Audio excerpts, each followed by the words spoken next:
হরে কৃষ্ণ। 2025 সালের পিতৃপক্ষ শুরু হচ্ছে 7ই সেপ্টেম্বর থেকে 21 সেপ্টেম্বর পর্যন্ত। এই 15 দিন অবশ্যই তর্পণ করা উচিত। তর্পণ আপনি পবিত্র নদী অর্থাৎ গঙ্গা বা যে কোনো নদীতে গিয়ে করতে পারেন। বাইরে আশেপাশে যদি গঙ্গা না থাকে তাহলে আপনি কি করবেন? সেইখানে আপনি সেই পরিস্থিতিতে আপনি তর্পণ করতে পারেন। ঘরে বসে কি করে তর্পণ করবেন সেই পদ্ধতিটা আপনাদের এখন দেখিয়ে দেব। তবে তর্পণ করার একটা প্রধান নিয়ম হলো, যদি পিতামাতা থেকে থাকে আপনার শক্তি সামর্থ্য আছে তাহলে আপনি তর্পণ করবেন না। যদি আপনার পিতামাতা খুব অসুস্থ হয় তার অনুমতি নিয়ে তার সাথে সংকল্প করে আপনি এই জিনিসটা করতে পারেন। ঘরে বসে কি করে তর্পণ করবেন সেই পদ্ধতিটা দেখিয়ে দিচ্ছি। তো একটা কালো তিল, অল্প পরিমাণ কালো তিল নেবেন। এটা একটা ঘটে জল নেবেন, গঙ্গা জল হলে খুব ভালো হয়। গঙ্গা জল নেবেন অথবা গঙ্গাকে আহ্বান করবেন। কুশাকুশি, একটা কুশ ঘাস আর একটা বিসর্জন পাত্র এবং একটা গামছা লাগবে। যারা ব্রাহ্মণ দীক্ষিত তাদের ক্ষেত্রে বলছি, তাদের পৈতাটা সবসময় এই ডান দিকে থাকে। কি করবেন? পৈতা বাঁ দিকে করবেন, বাঁ দিকে রাখবেন। তর্পণ করার সময় পৈতা বাঁ দিকে থাকবে। যদি ব্রাহ্মণ দীক্ষিত না হয়ে থাকেন তাহলে আপনি এই গামছাটা এই পৈতার মতো করে বেঁধে দেবেন, এভাবে থাকবে। এ হলো তর্পণ করার জন্য আপনি রেডি হয়ে গেলেন। এরপর কি করবেন?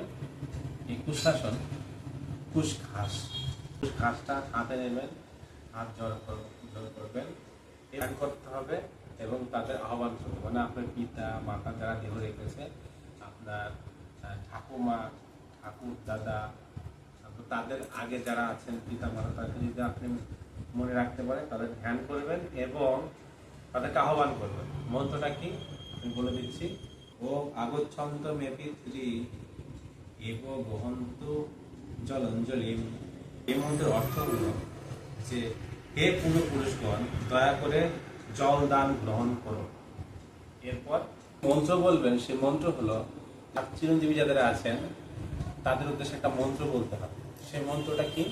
শাস্ত্রে আছে এই মন্ত্রটা বলার সঙ্গে সঙ্গে তাদের কথা স্মরণ করে এই মন্ত্রটা বলার সঙ্গে সঙ্গে পিতৃলোক যারা আছেন তারা কিন্তু এই তর্পণের জল গ্রহণ করতে পারে। সেই জন্য এই মন্ত্রটা খুব গুরুত্বপূর্ণ। তাই আপনারা আমার সাথে বলুন। আর এই যে মন্ত্রগুলো বলবো আমি, সেই মন্ত্রগুলো আপনাদের কমেন্ট সেকশনে ডিসক্রিপশনে দিয়ে দেব। 1 2 3 4 করে দিয়ে দেব। এতে করে আপনারা মন্ত্র দেখে দেখে আপনারা নিজেরা ঘরে বসে তর্পণ করতে পারেন। স্নান করে তিলক করে আচমন করে আপনারা এভাবে বসবেন, যে গামছাটা যেভাবে রেখেছি, হাতে কুশ ঘাসটা নেবেন, নিয়ে বলবেন, অশ্বত্থামা বলির্ব্যাস্য হনুমানস্য বিভীষণ কৃপা পরশুরামস্য সপ্ততে চিরঞ্জীবিনঃ। এই মন্ত্রটা উচ্চারণ করুন একবার। এই যে কালো তিল আপনারা এটাতে ঢালবেন, তাহলে এটাতে কালো তিল যুক্ত গঙ্গা জল আছে। যাদের গঙ্গা জল নেই তারা মন্ত্র দিয়ে জলটাকে শুদ্ধ করে গঙ্গা জল আহ্বান করে নেবেন। গঙ্গে চ যমুনে চৈব গোদাবরী সরস্বতী নর্মদে সিন্ধু কাবেরী জলস্মিন সন্নিধি কুরু। এভাবে করে জলটাকে শুদ্ধ করে নেবেন বা গঙ্গা আহ্বান করবেন। আপনাদের ক্লাসে আমি বলেছিলাম যে এভাবে অর্পণ করা হয় আর এভাবে তর্পণ করা হয়। তা আজকে আপনাদের প্র্যাকটিক্যাল দেখাবো কিভাবে তর্পণ করতে হয়। আমি এইভাবে বলে মন্ত্র বলে এখানে জল দেব আর এভাবে করে তর্পণ করবো। মন্ত্র 1 নাম্বার মন্ত্র কার জন্য? আপনার পিতার জন্য আপনি মন্ত্র বলবেন। মানে পিতা, আপনি মনে রাখবেন যে আপনি যে জলটা দিচ্ছেন সেই জলটা আপনার পিতা বৎসরূপী মানে বাছুর রূপ ধারণ করে তিনি জলটা গ্রহণ করছেন। মন্ত্রটা কি হবে? সেটা হলো, দেখবেন 1 লেখা আছে মন্ত্রটা। সেটা হলো, প্রথমে আপনার নাম বলবেন। এখন কথা হচ্ছে, যদি আপনি দীক্ষিত হয়ে থাকেন, ইসকনে দীক্ষিত হয়ে থাকেন, তাহলে আপনার নাম, আপনি যদি ইসকনে দীক্ষিত না হন, আপনার যে গোত্র ছিল সেই গোত্রের নাম বলবেন। অস্মিত পিতা, পিতার নাম। শর্মা বৎস রূপত তৃপ্ত মিদম তিলকদম গঙ্গা জলান্ভা তস্মৈ তস্মৈ সুধা নমঃ তস্মৈ সুধা নমঃ তস্মৈ সুধা নমঃ। এটা হলো 1 নাম্বার। এবার 2 নাম্বার কি হবে, এবার আপনি জল দেবেন পিতামহ মানে আপনার ঠাকুরদার গোত্র বলবেন এবং তারপর তার নাম বলবেন।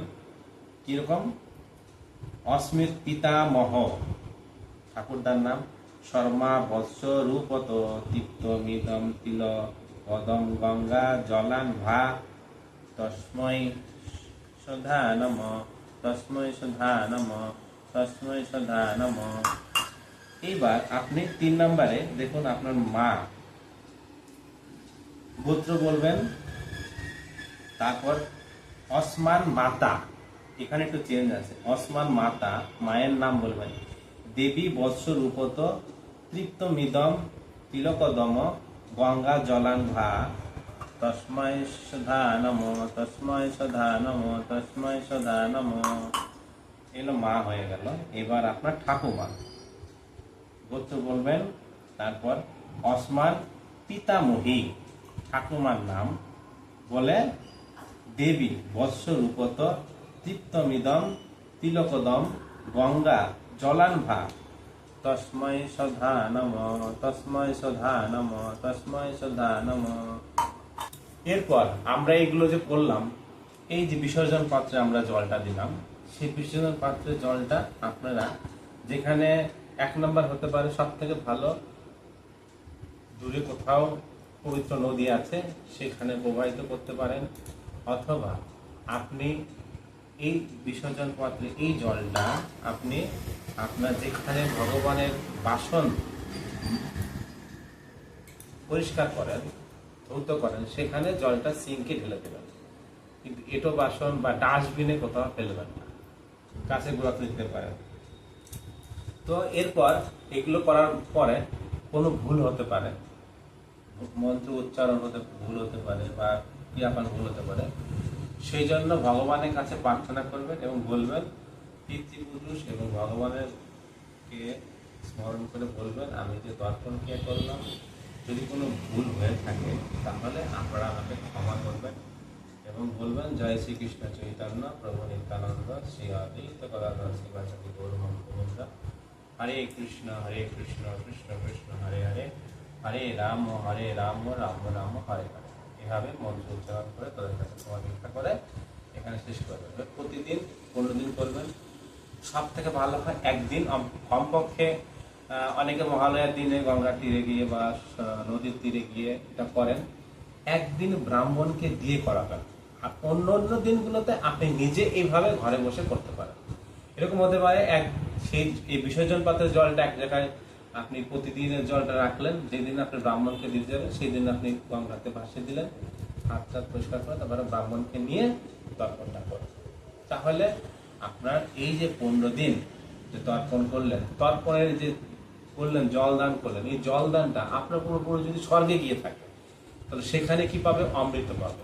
মানে যেই লোকেই যাক না কেন সেই লোকে যেটা জিনিস দরকার সেই জিনিস তারা পাবে। মনে করেন আমি এখান থেকে ভারতীয় মুদ্রার রুপি পাঠালাম, আমেরিকাতে ডলার, ইউরোপে ইউরো, যেই যে দেশে যেই মুদ্রা ব্যবহৃত হয় সেই মুদ্রা ট্রান্সলেট হয়ে সেখানে চলে যাবে। সেরকম আপনি এখানে যেরকম ভাবে তর্পণটা করছেন, এই তর্পণের জল যে যেখানে আছে আপনার পূর্বপুরুষেরা সেখানে স্থানে যা দরকার সেখানে তারা সেই জিনিসটা লাভ করতে পারে।